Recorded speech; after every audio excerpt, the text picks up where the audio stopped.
Welcome to The Heart of Health Live.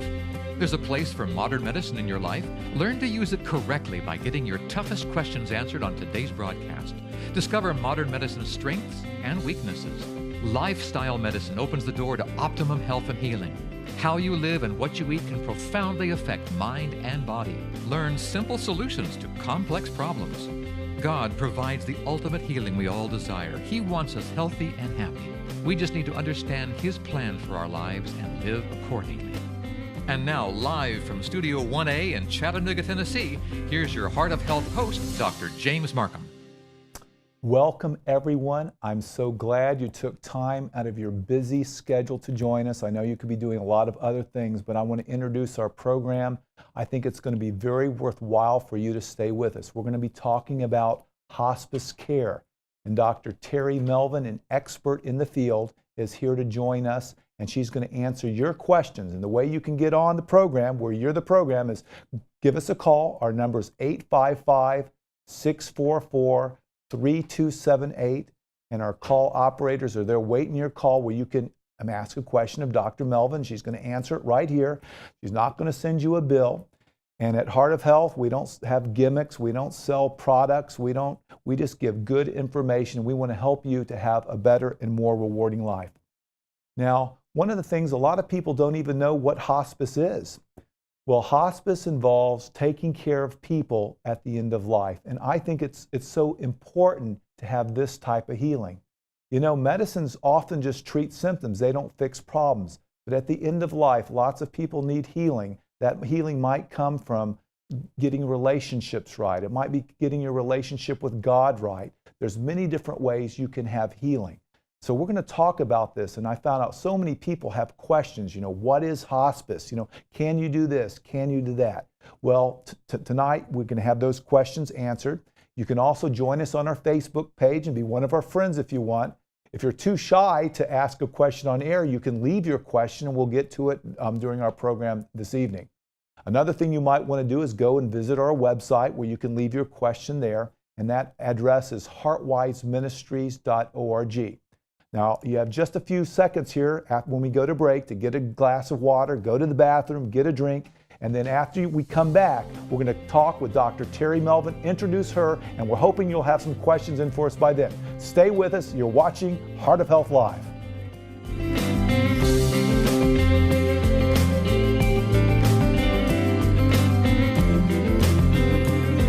The Heart of Health Live will return in just a moment. The Heart of Health Live is brought to you by Heartwise Ministries. Hello, I'm Dr. Tim Jennings with your Mental Health Minutes. Are you pregnant or thinking of becoming pregnant? Do you want to ensure your child will have the healthiest brain possible? Then avoid all alcohol, because as little as 1 glass of wine per week alters brain development and is associated with behavior and emotion problems.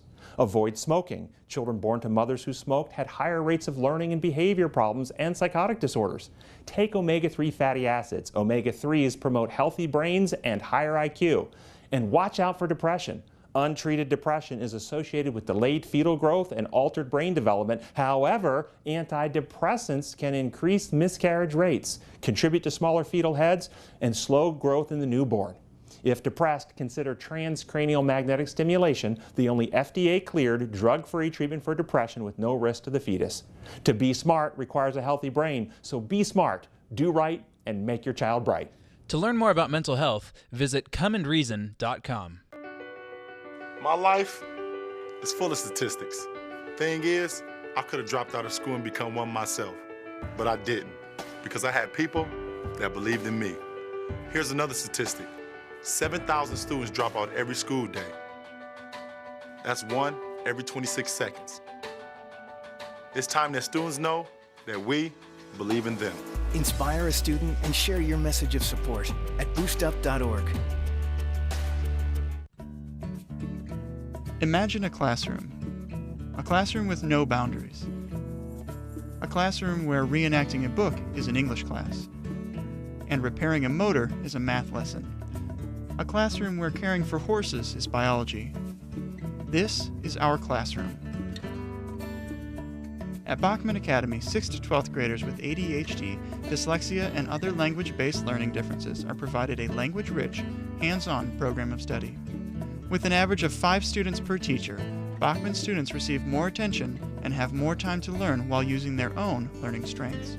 Now, imagine your child in this classroom. To learn more about Bachman Academy, visit our website at www.bachmanacademy.org. Bachman Academy, tapping potential one person at a time.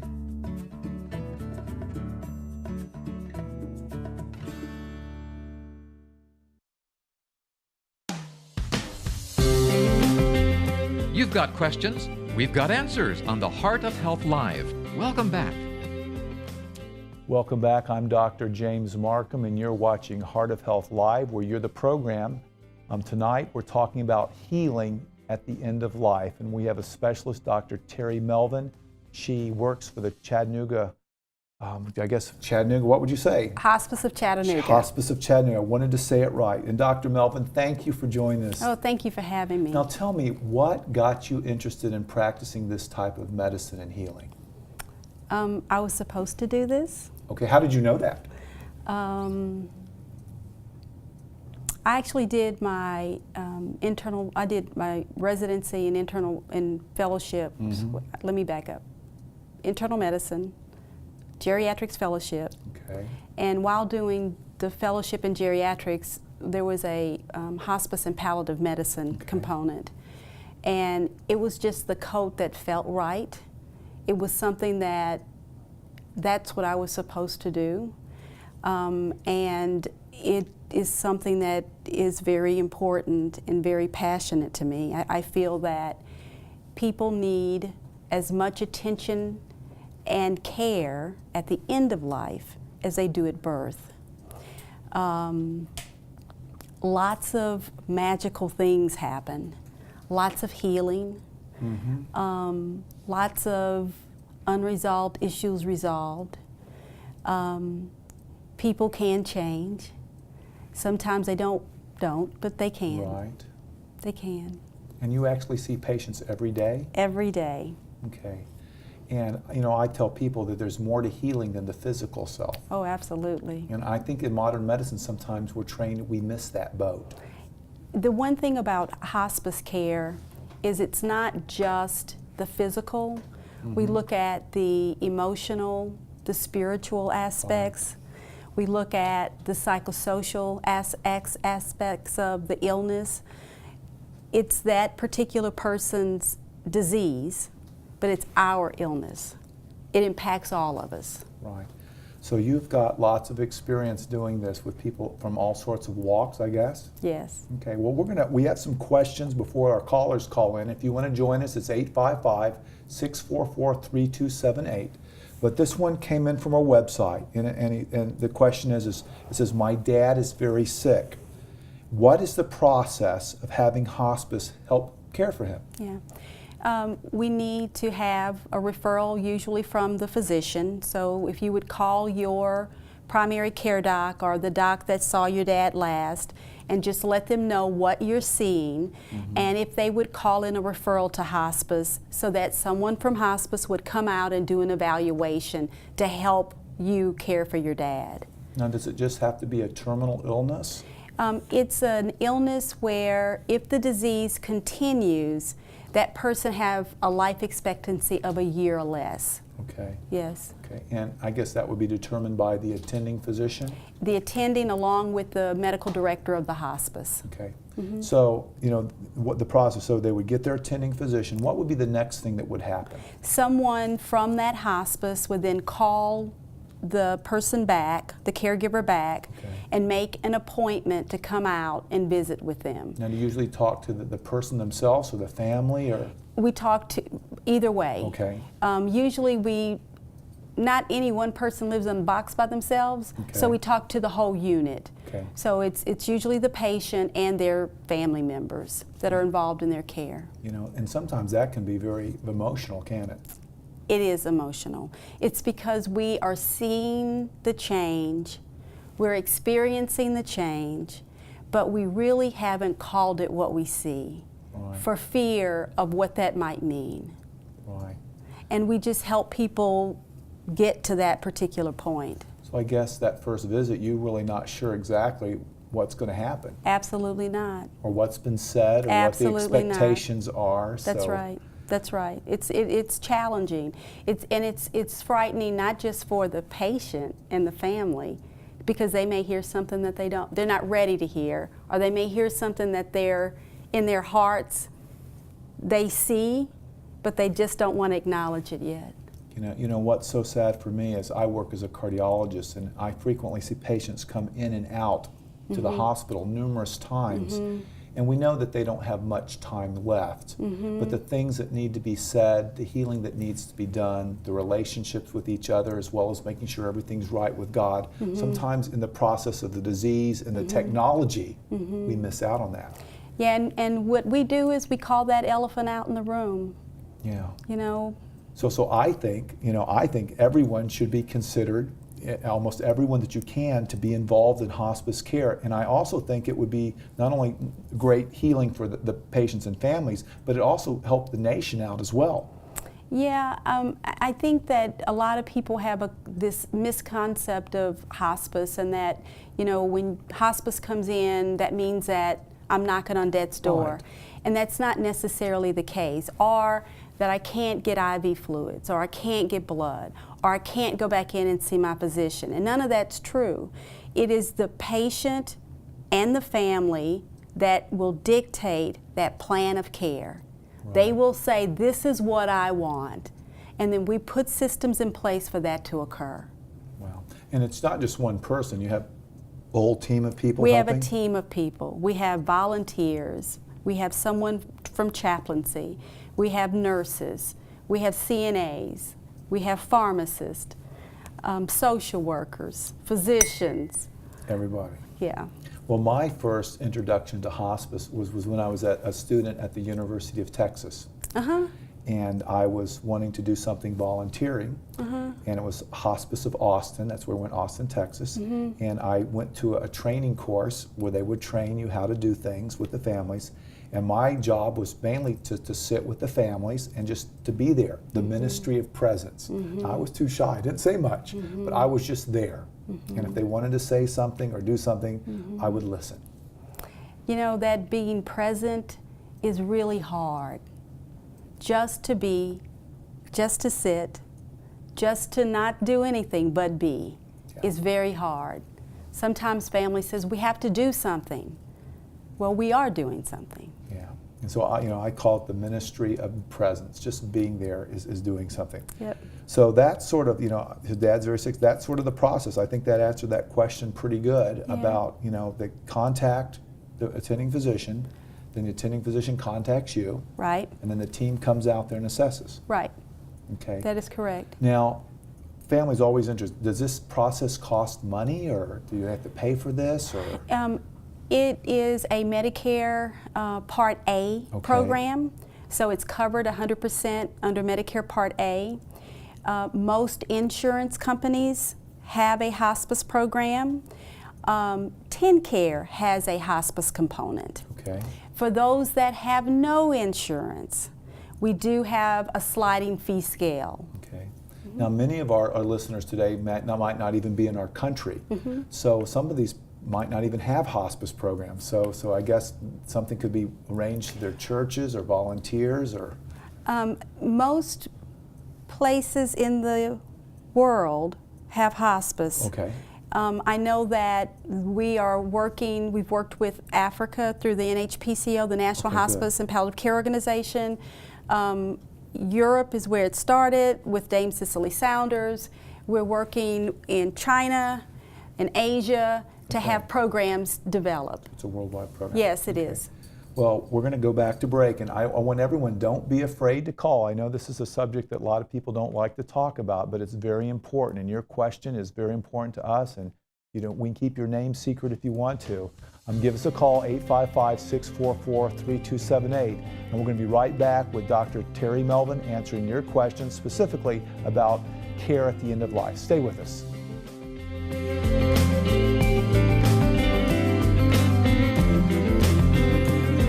The Heart of Health Live will return in just a moment.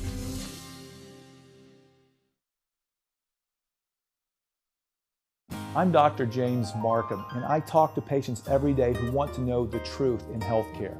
On our website, heartwiseministries.org, you can have your questions answered.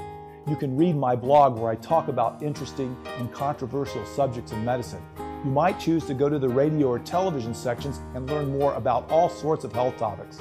Take the time and go to heartwiseministries.org.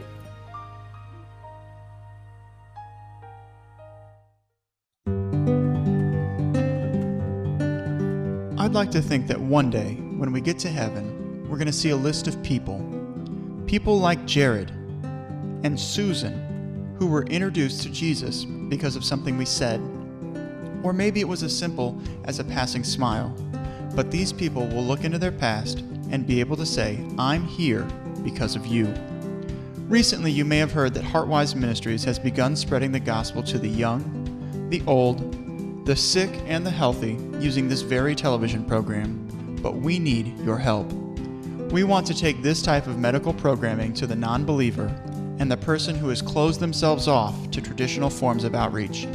If you believe as we do and want to support Heartwise so that together we can count more names on the Tree of Life, please consider donating today at heartwiseministries.org. That's heartwiseministries.org.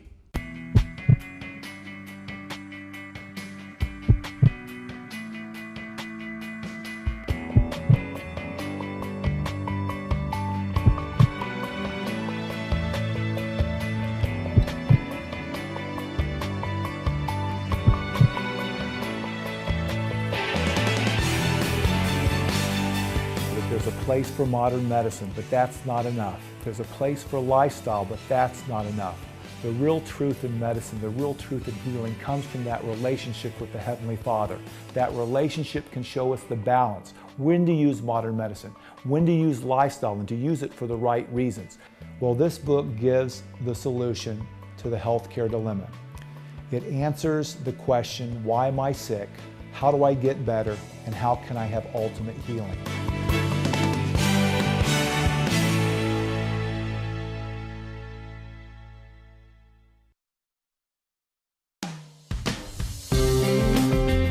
You've got questions, we've got answers on the Heart of Health Live. Welcome back. We've been talking about care at the end of life with Dr. Terry Melvin. I think that first question was very good. A lot of people don't know how to get involved, but I think that was laid out very clear. Our next question is, can a person in the hospital, someone that's admitted in the hospital, receive hospice services? So if they're in the hospital, can you still come in there? Yep, we can. How does that process work? They will call, the hospital usually calls us. Our goal is to find out what the plan and the goal for the patient and the family is. Okay. And there are times when going home isn't attainable. Okay. And so we provide that end-of-life care with the staff and our staff in the acute care setting. Okay. Now, is there special facilities that you can arrange that at, or do they stay at the hospital? Or? They will stay at the hospital, Okay. or we do have a 16-bed at the Hospice of Chattanooga inpatient unit, Okay. which is a home away from home. Okay.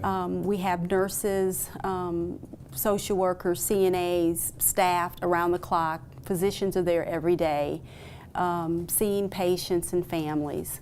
Now, is that a service that many of your people utilize, or is that something that not too many people use? We have over 400 patients, and probably 5% of them may utilize it. Okay, well that's nice to have that option. 'Cause Yes. not everyone can go home, and for some, home might not be optimal either. And we have patients that will get a referral from Vanderbilt, Okay. and they're so sick and they have so many things going on. They have declined so quickly that going home is a little overwhelming. Right. And so we'll go to the center and try to get things a little bit more simplified, explain where the patient is in their disease process, and then help families so they understand what to expect next. Yeah, I like that phrase, help families, because I read a statistics not long ago that when a loved one passes away, if you're not ready for that, puts a lot of stress on the body. You know, the adrenaline, the cortisol, and someone that could be really perfectly healthy because of this overwhelming stress response. You know, we have a condition in the heart called the apical ballooning broken heart syndrome. We've seen heart attacks after that. So it sounds like you're not only treating the patient, but you're also treating the entire family. Yeah, I mean, it's not just the one. It's his or her disease, it's our illness. Yeah. And we try to approach that whole unit. And I think it needs a specialty part of medicine, because most physicians, you know, it's hard for me when losing someone, you know, to go through the steps. So it's helpful to have someone that's been there, done that, knows what to do and say and how to relate to the situation. Because not all, we're trained to keep people going. That's right. That's you know, right. we're not always trained to resolve conflict and help, you know, manage some of the issues that come up at the end of life. Well, that's a great answer. Okay, so a person received hospice services in the hospital? Answer is yes. Okay, our next question that's come into our website. Before I go to this one, don't be afraid to call us, 855-644-3278. If a person is in the care of hospice, okay, can they receive intravenous medications? Yes. Intravenous medications. Yes. Again, it depends on what the illness is, but we can give medicines by mouth. We can give medicines intravenously. We can give medicine subcutaneously, like you would do insulin.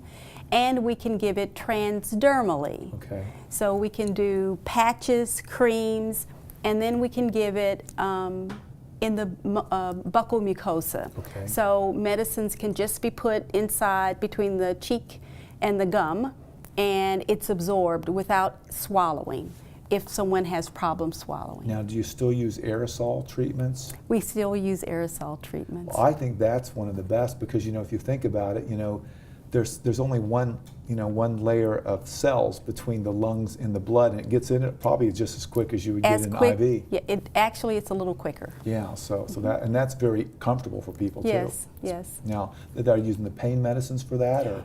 We are using the morphine and the hydromorphone, so pain medicines can be given, especially for those patients who've never been on any opioids. And they're having a little shortness of breath, or they're having more shortness of breath than they are aware of. And so we'll give the aerosol medicine and they feel better. They're not as short of breath. They feel like, I didn't realize how difficult it was to breathe. So you can really do everything that they do at the hospital. Correct. There. At home. Right, at home. Yes. Wow, that's amazing. So, so they can receive all of that at home. Let's go to another question here, okay? This is a great question. I'm sure a lot of people have that. How do you control pain and breathing problems if patients cannot eat? And I think you answered part of that. Right. So we can control the pain when they can't swallow, because your esophagus is a muscle just like your quads. So just like you get up and you go to the bathroom and you come back, you get up and you ambulate, point A to point B. That's how the esophagus works. I put something in to swallow. As I get closer to death, I lose energy, and one of the energies I lose is my ability to continuously swallow. So it's not that I have anything wrong with my esophagus other than I'm weak and I don't have the energy. So in order to continue to get medicines, we can do it, like you said, aerosol. We can do it in the buccal mucosa. We can do it subcutaneous. We can do it intravenously. So there are other ways in which we can get your medicines down other than you just swallowing. Yeah. Now, we've talked a little bit about the medical care. How do they approach the spiritual care? You know, because everyone comes from such different spiritual backgrounds. You know, here at the Heart of Health, you know, we really focus on that relationship with God and letting God sort of take that person, you know, where they need to be at that point in their life. How does your team and the hospice team approach the spiritual issues? I mean, is it something that's brought up, or do you wait till the family brings it up, or how's that handled? Actually, it's something that we assess on admission. Okay. And we asked if there has been, we kind of look at spirituality in terms of, are we connected, are we disconnected, or are we unconnected? Okay. So if we are connected, that connection is with our family, and that's with our immediate family, our community family, our church family. Okay?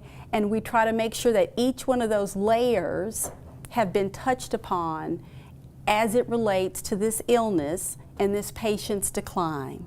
Right. If they are disconnected, so at one time they had been part of something larger than just themselves, we try to reunite them, either with family, community, or spirituality. I'm going to use the word church. Right. Okay? Right. If they have never been connected, we connect them with us. We connect them with our volunteers. We connect them with our chaplains. And we become a part of that family, their extended family. Well, I think that's wonderful, because I have a lot of people that they don't like to talk about these things. They don't like to admit that they're scared, that they're lonely. They don't really, these are all issues, and unfortunately in our world, we're not taught to communicate about some of these things. And that's what we are best at. Yeah, and there's healing that comes when people start to relax. Your limbic system makes all this adrenaline and cortisol. When you have that peace, there's a relaxing, and sort of their chemistry gets better. The pain can get better when a person's not stressed. We always started from pain because that's something that everybody will listen to. Right. But it's more than just that physical pain. Yeah, I'm going to stop you right there. We're going to go take a quick break. Give us a call. Our phone number is 855-644-3278. You're watching Heart of Health, and we're answering questions about palliative care, end-of-life, hospice. So stay with us. We're going to be right back answering your questions. The Heart of Health Live will return in just a moment.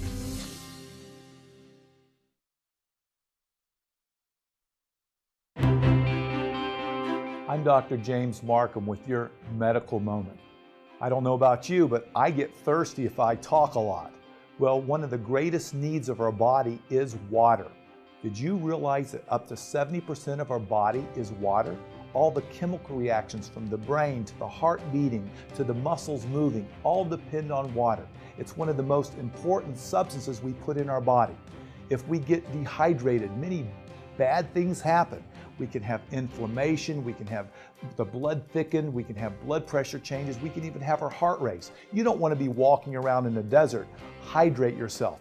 How much do you need? Divide your weight in two, that's about how many ounces. Or drink enough water till your urine comes out clean. Remember, water is one of the most important ingredients we put in ourselves every day. To learn more about your health and discover what Dr. Marcum is doing in your area, visit heartwiseministries.org. Have you ever heard things about God that didn't make sense? Have you ever thought that science and Scripture cannot be reconciled? Have you heard ideas about God that scare you? Or are you just tired and confused? If you want answers to complex problems, if you want a testable, evidence-based understanding of God and the world around you, an understanding in which the Bible and science harmonize to reveal the reality that God is love all the time, then Come and Reason Ministries is for you. Hi, I'm Dr. Tim Jennings, board-certified psychiatrist, and Come and Reason Ministries is dedicated to helping you learn to discern, to stimulate you to think, to help hone and refine your ability to know the right from the wrong, the healthy from the unhealthy, and teach you how to experience healing of your mind, body, and relationships here and now. If you would like an evidence-based approach to knowing God, then visit us online at comeandreason.com.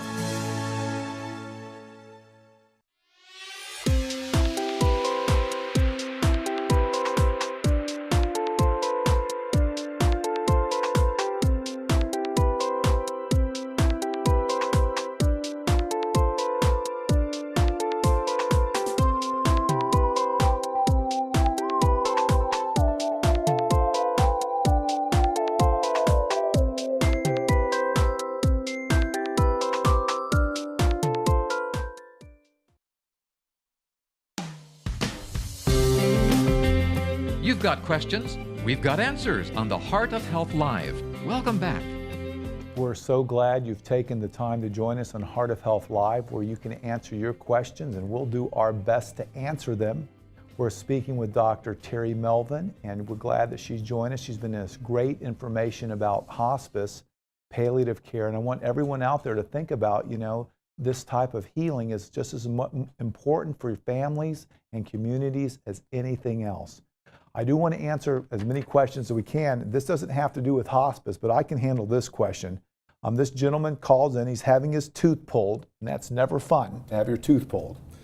He wants to know what is a safe medication to take, okay? Well, unfortunately, there's no medication that's 100% safe, but most of the time, if you're having your tooth pulled, they put a substance called lidocaine in there, and it numbs everything up, and you can have your tooth pulled. If you want some other medicines, if you don't have any big medical problems, you can usually take some Tylenol. That might help. I stay away from some of the non-steroidals if there's a lot of bleeding, but sometimes people can take a non-steroidal Ecotrin or Motrin or something like that might help too. But you know what? If they do a good job numbing it up with lidocaine, take a couple Tylenol after, you're usually going to be okay, and that's usually a pretty safe medical regimen. Now, Dr. Melvin, another question that just come in hot off the press.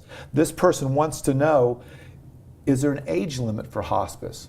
No. Can the young, old, No. We have a perinatal program where we take care of moms and dads of babies that may not make it to term. We have a pediatric program, and so it's everybody can die. Okay. And it doesn't have an age limit. Okay, so you take care of we young take care and of old. Everyone. Wow. So it can be 105 or 1 year old. That's right. Wow, that's great. Anna, you're on with Dr. Melvin. What's your question? Hello, thank you for taking my call. You're welcome. I have a question regarding the anxiety that a person may go through as they become more terminally ill. And in fact, my sister-in-law, this happened with her. She was had COPD on oxygen, and as she became more ill and her final hospitalization, she had health directives already drawn up, but she chose, without talking to anyone, to take them and tear them up. She seemed to be very concerned about dying, and how do you deal with things like that? Anxiety is a common feeling that people experience. It comes from them not verbalizing or talking about what some of their fears are. And in your sister's case, it sounds like she was conflicted based upon her advanced directives. Usually it's around fear of how will I die? What will that look like? There may be fear of I'm leaving and I won't be here to see my children or my grandchildren. It may be that I was the breadwinner in the family and I don't know how my family's going to get by. With that said, there are medicines that we can give to help with the anxiety. So we can give short-acting benzodiazepams such as your lorazepam, Valium, and anxiety is a form of depression, especially at the end of life. And so giving a little Buspar or a little SSRI can help with that while we address what's causing the anxiety, because we have to address what's causing the anxiety. Anything else, Anna? I know she had a new, yes, thank you. I know she had a new grandchild that she probably wanted to see more of, Yeah. But she was transferred home and had everyone around her, but apparently it was quite difficult in her last days. I wasn't able to go, but my husband went. It was actually his sister. Okay. Yes, well, thank you. I think all of us probably want to know more about these kinds of issues as we get older. You know, I think it's a good thing to know. Yeah. Yeah. Thank you, Anna, for calling. I appreciate your call. Program. You're welcome. You're welcome. We're glad you called. Yeah. You know, it's so hard as a culture. You know, I hate to say this, but we're not talking much about things. You know, we do a lot of texting and emailing, and sometimes we don't sit down and talk and find out what the real issues is. Even when you come to the doctor's office, sometimes it's easier to go, here's a pill and, you know, get over it rather than to address the cause.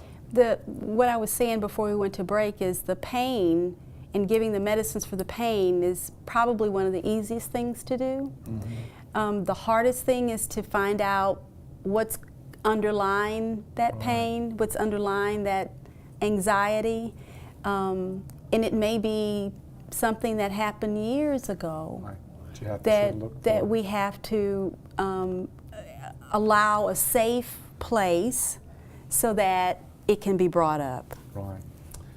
Pam, you're on the air with Dr. Melvin. Go ahead with your question or concern.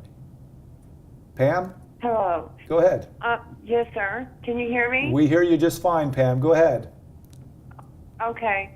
I had back surgery. Actually, they had to go into my spinal cord, and they took a tumor from my spinal cord as big around as a baseball. And it wasn't cancer. It turned out to be MRSA. And hospice was coming in and taking care of me. And I had my granddaughter with me. And there was a situation that come up in the apartments, and I had to move out. And right now, I'm pretty much, I'm still seeing my doctor, but I need to see my other doctors. But what is the most important thing, since hospice told me when I get another apartment that they would come back out and help me? What is the most important thing I can do to help myself right now? We're going to have to get some more information. Yeah, we need a little bit more information. Where are you staying now? I'm in Jeffersonville, Indiana. Okay. Are you at home? Yeah. Okay. Okay. I think that, are you needing help with dressing changes? Help me. No. I just don't understand what MRSA really is. Okay. So MRSA is, it's a staph infection. We all have it on our skin, and it is a little resistant, so it's methicillin resistant. We have to be careful because it becomes then an opportunistic infection that can make us very sick. And so that means that we would need to be on antibiotics. Can you pass this on to someone? Yes, and so we want to use good hand techniques, washing our hands, making sure that our bandages are thrown away, that if we have anything that leaks, that all of that's cleaned up. Mm-hmm. If it leaks on the sheets, we change our sheets. Does that help? Alcohol help. Yeah.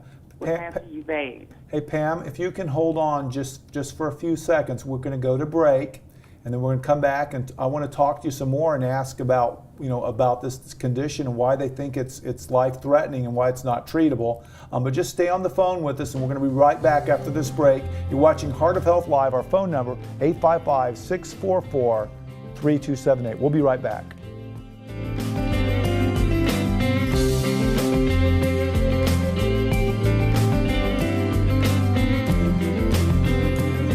The Heart of Health Live will return in just a moment.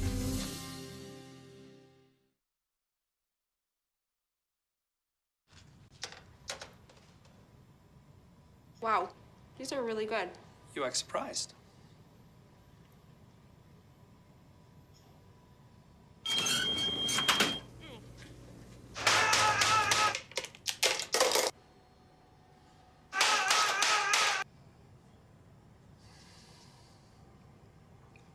Practice makes perfect. You don't have to be perfect to be a perfect parent. There are thousands of teens in foster care who don't need perfection. They need you. Hello, I'm Dr. Tim Jennings with your Mental Health Minutes. Are you pregnant or thinking of becoming pregnant? Do you want to ensure your child will have the healthiest brain possible? Then avoid all alcohol because as little as 1 glass of wine per week alters brain development and is associated with behavior and emotion problems. Avoid smoking. Children born to mothers who smoked had higher rates of learning and behavior problems and psychotic disorders. Take omega-3 fatty acids. Omega-3s promote healthy brains and higher IQ. And watch out for depression. Untreated depression is associated with delayed fetal growth and altered brain development. However, antidepressants can increase miscarriage rates, contribute to smaller fetal heads, and slow growth in the newborn. If depressed, consider transcranial magnetic stimulation, the only FDA-cleared, drug-free treatment for depression with no risk to the fetus. To be smart requires a healthy brain, so be smart, do right, and make your child bright. To learn more about mental health, visit comeandreason.com.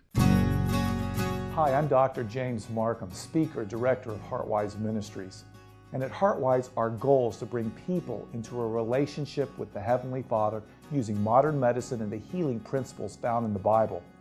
We teach people that there is a place for modern medicine and a healthy lifestyle, but it is in a relationship with their Creator where ultimate healing can occur. Over the past years, our ability to share this message of truth, love, and healing around the world has increased exponentially. But to continue this steady growth, we need your help. We are looking and praying for 100 individuals willing to give $1,000 a year. If the Spirit is moving you to become one of the Heartwise 100, won't you consider donating online today at heartwiseministries.org.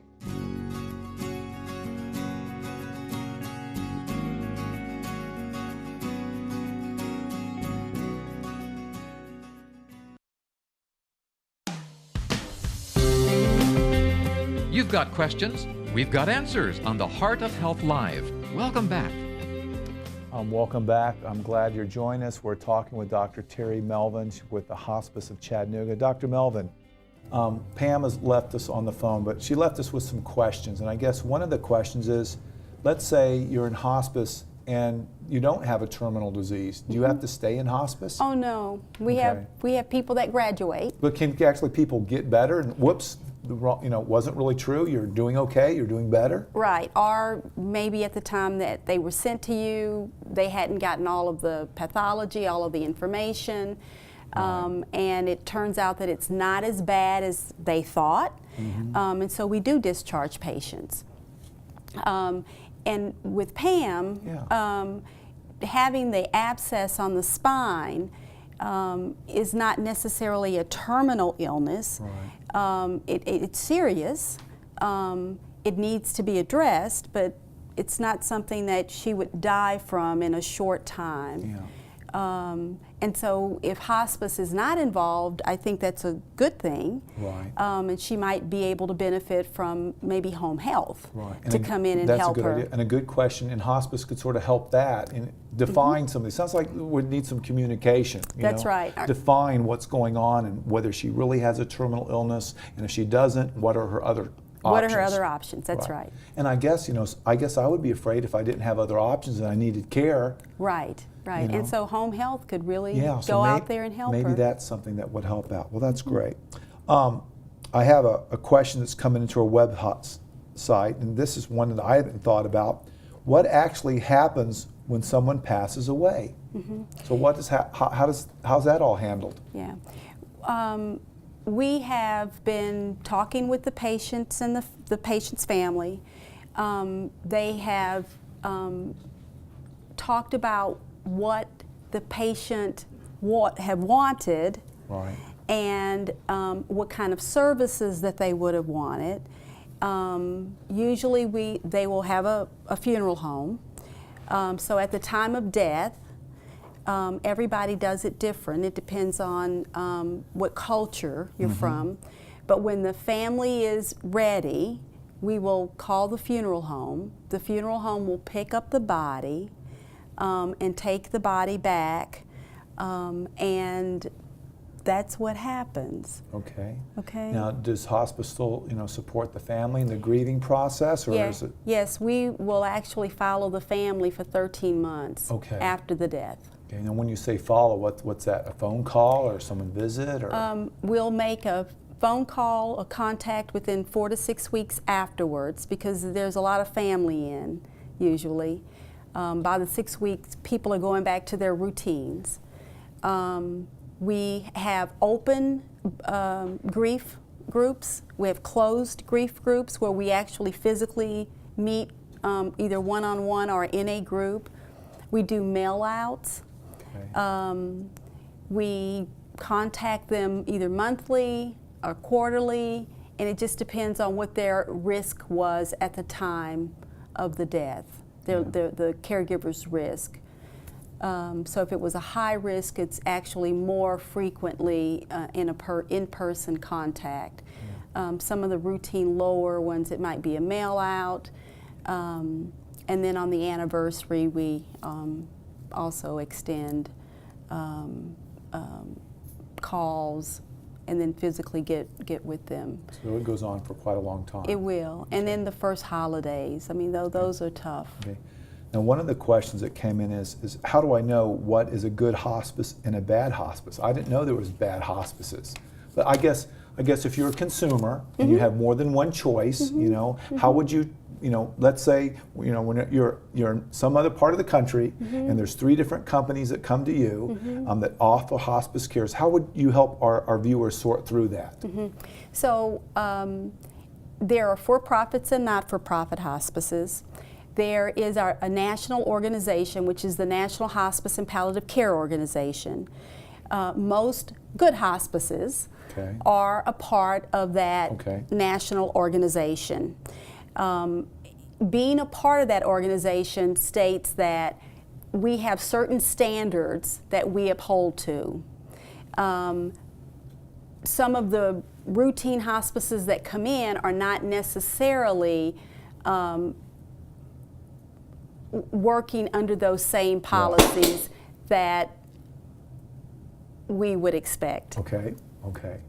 So they're like, it's sort of like there's certain standards, but everyone doesn't have to meet those standards. But you should ask about those standards. You should ask, and I think if you go to the NHPCO website, you will see the listing. If you go to CMS website, there's also listings of hospices that are certified, are credentialed, and those that aren't. You also want to ask if they're JACO or CHAP certified. You know what? Another thing that I like to tell people is ask your friends and neighbors. Ask your physician. Who does he think? If he worked with them before, has he had success? But I think that's an important question to answer. Is you have to know who you're dealing with. This is so important because there's so many different hospices that are popping up. It becomes sometimes frightening to know which one is the best. Now, over the last few years, as our population is aging, has nationwide, have we found that the incidence of people utilizing hospice has gone up? Absolutely. Okay. Absolutely.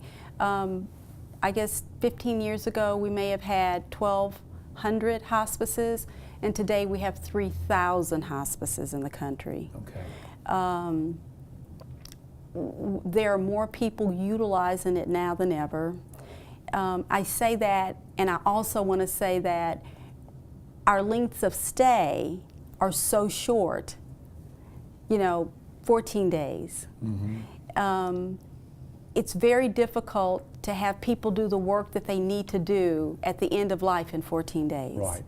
When it is a benefit and it's 6 months. Right. So we do enough just to get the pain under control and they're gone. But all those unresolved issues, we never have time to attack.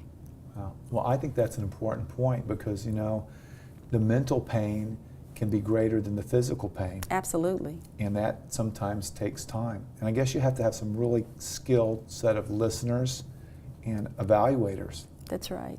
That's right. Now, not everyone gets trained like you that are involved in hospice. Not everyone has degrees in palliative care and have experience. How do you know whether your caregivers are good enough to do this kind of stuff? We have, for our professional caregivers, we've actually started, it's called the Hartman test. And so it looks at judgment. Okay. And so do we have that right judgment? And then we teach them in this particular situation, these are the things that we want to look for. We are a team, and so we come together frequently, and it becomes very easy to see what's needed. We're able to track calls of families and patients. So, like you just like rounding on a patient. You have a multiple, you round on them, everyone sort of gives their input. It's more than one person caring for the patient. It's a team approach. It is a team. Okay. Well, I know some people have been shy tonight to call, but you still have a little more time on the watch here. Give us a call, 855-644-3278. Or if you want to have some more confidentiality, you can go to our website, heartwiseministries.org. Does Chattanooga Hospice have a website that they can go to and get answers to some of these questions? www.hospiceofchattanooga.org. Okay, well, let's go over that website again. If you have questions, we still have another segment left. Stay with us. You're watching Heart of Health Live.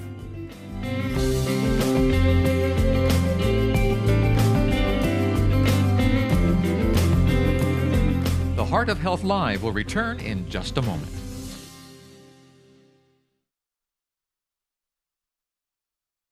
I'm Dr. James Marcum, and I talk to patients every day who want to know the truth in healthcare. On our website, heartwiseministries.org, you can have your questions answered. You can read my blog where I talk about interesting and controversial subjects in medicine. You might choose to go to the radio or television sections and learn more about all sorts of health topics. Take the time and go to heartwiseministries.org.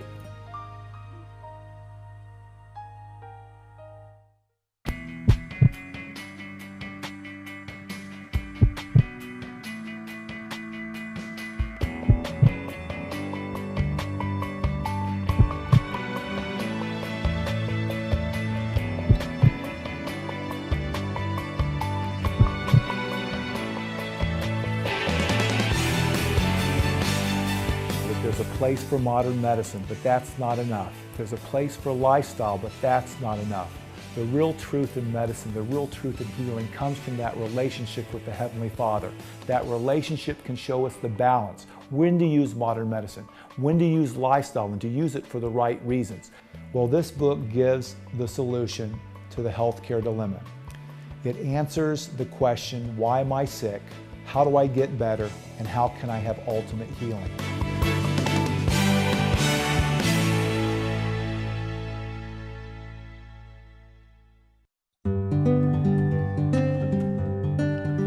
I'd like to think that one day, when we get to heaven, we're going to see a list of people like Jared and Susan, who were introduced to Jesus because of something we said. Or maybe it was as simple as a passing smile. But these people will look into their past and be able to say, I'm here because of you. Recently, you may have heard that Heartwise Ministries has begun spreading the gospel to the young, the old, the sick, and the healthy using this very television program. But we need your help. We want to take this type of medical programming to the non-believer and the person who has closed themselves off to traditional forms of outreach. If you believe as we do and want to support Heartwise so that together we can count more names on the tree of life, please consider donating today at heartwiseministries.org. That's heartwiseministries.org. You've got questions, we've got answers on the Heart of Health Live. Welcome back. Well, we're glad you're joining us today on Heart of Health Live. This has been a tough topic to talk about because, Dr. Melvin, it's tough to talk about passing away, but there's a right way to do things. And, I just see it as a transition.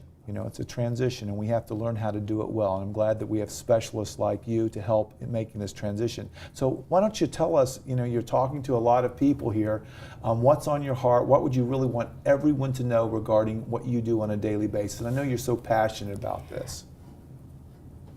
It's hard. It's really hard to talk about this, but it's real. And don't wait 2 days. Don't wait. Don't say, that's not what I want, because sometimes doing everything is not the right thing to do. Right. Going in and out of the hospital. You don't have enough time going in and out of the hospital to say goodbye to your loved ones, or to get your affairs in order, or to just be. It's a group of people that come and will work with the patients and the families in terms of what they want at the end of their life. We don't focus on dying, we focus on living. We focus on living every day until we transition. Right.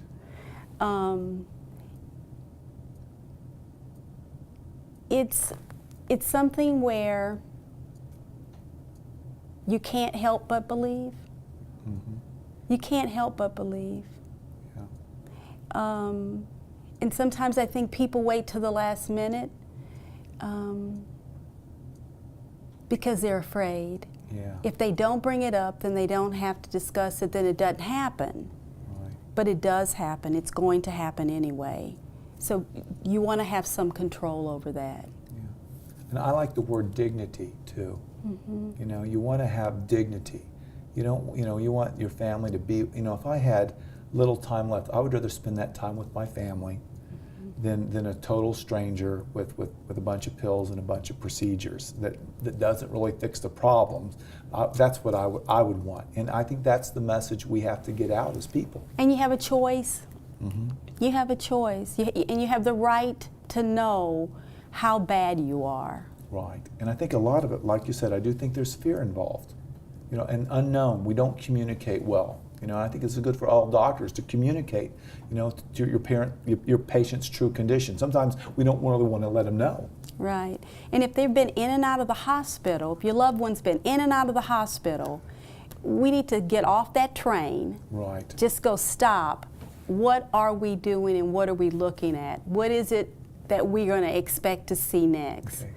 Dr. Melvin, what's your website again for those that want to learn more? www.hospiceofchattanooga.org. Okay, and we want to thank everyone for joining us, and we want you to remember, there's a place for modern medicine, but that doesn't fix everything. There's a place for lifestyle, but it's in that relationship with God and letting God take you to wherever He wants you to be. That's where we can find peace and ultimate healing. And we want to encourage you to sort of look for that relationship in your life. Don't be afraid to ask questions and get answers. We want to thank you for joining us. You can look at our website. It's heartwiseministries.org. You can be one of our Facebook friends. And we want to just wish you the best of health. We want to thank Dr. Melvin for joining us today. It was a pleasure for giving your time.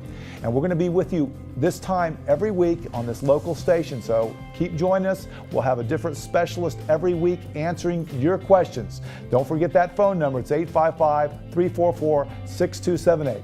I'll see you next week.